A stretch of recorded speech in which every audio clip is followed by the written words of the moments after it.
Hi guys! Welcome back to my channel. So for today, mag-unbox ulit tayo ng another diffuser from Young Living. And ito yung Haven Ceramic Diffuser.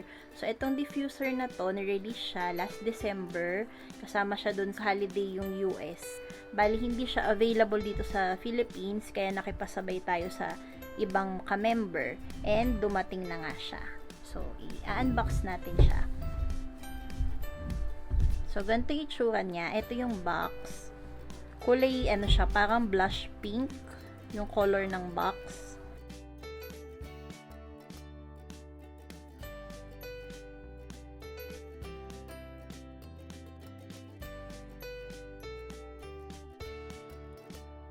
So, ayan. Medyo, paano siya, parang matangkad siya. Ito yung sa likod. And ito yung sa ibabaw. So, open na natin. Hindi ko pa siya natatry simula nung dumating siya. So, pag open mo, yan yung makikita mo. Merong manual. So, ito yung manual niya. And syempre, yung parang tray ng eggs.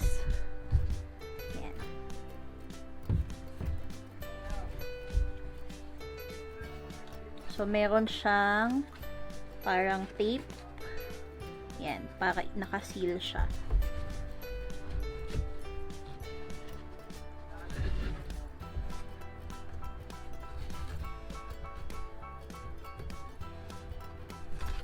Oops. So, ayan yung, okay. Parang maliit yung adapter niya. Ito. Hindi siya kasing laki ng mga ibang diffuser ng Young Living. So, yung kasama ito, syempre yung adapter, and nasa loob siya, nasa loob siya nitong tray. Usually kasi yung ibang adapter, nasa labas lang yun eh. So, ito nasa loob. Nasa loob siya ng tray, or nung box. Tapos, yung mismong diffuser, ito na siya. Wow!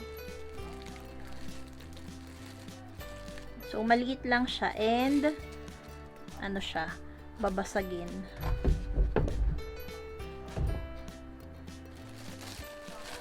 Oops.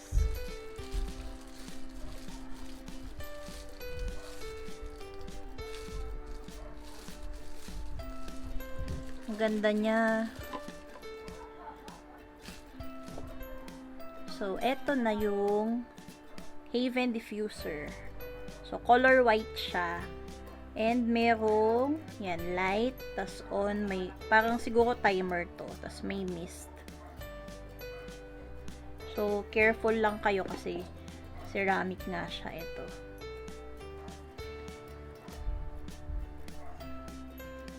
Babasagin. So, merong logo ni Young Living dito.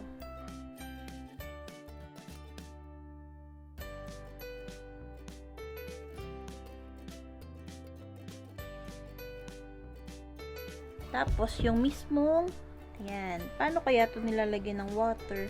Okay guys, so ito yung pinaka water tank. So, ito pala siya, may cover siyang ganyan. Ayan. So, dyan yung i-fill ng water.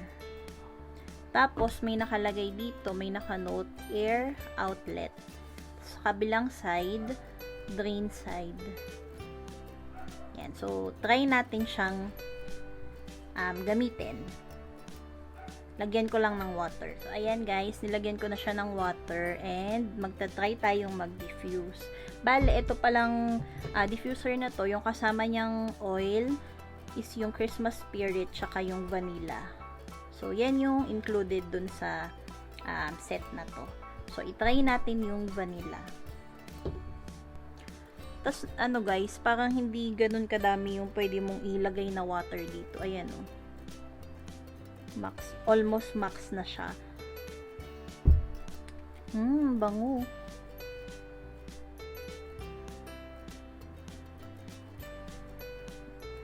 So, nilagyan natin siya ng 2 drops ng vanilla. And then, i-cover na natin siya.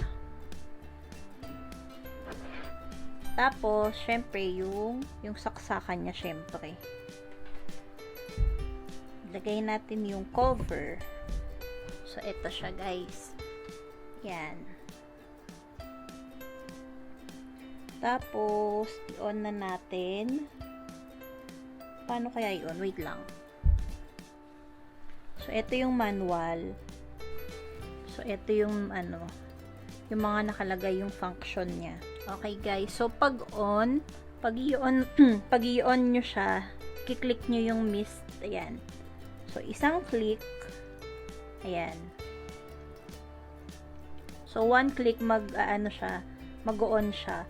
Tapos, kung gusto mo ng 1 hour, i-click mo siya uli. Ito may light. Ayan, 1 hour. Tapos, next, 2 hours. Tapos, yung next, yung last, yung 3. So, kung gusto mo siyang i-off, ilo-long press mo lang yung mist. Ayan. So, yun. Stop na siya. Tapos, siya, parang hiwalay yung light. Ito, hiwalay yung light. Hindi siya automatic na. 'Di ba yung ibang yung living diffuser, pag inon mo siya, automatic na mag-iilaw na din siya. So, ito, naka-separate siya. I-click mo pa siya. Ayan. So, click mo siya once. Ayan, parang bright yung ilaw niya. Tapos, ito, mas lighter. And yung last, yun, wala na siyang ilaw. So, ganun siya. Yung mist niya, hindi naman ganun ka, syempre, dahil maliit nga lang siya, hindi siya ganun super malakas. Ayan, o. So, okay siya kung mga small spaces yung paglalagyan nyo.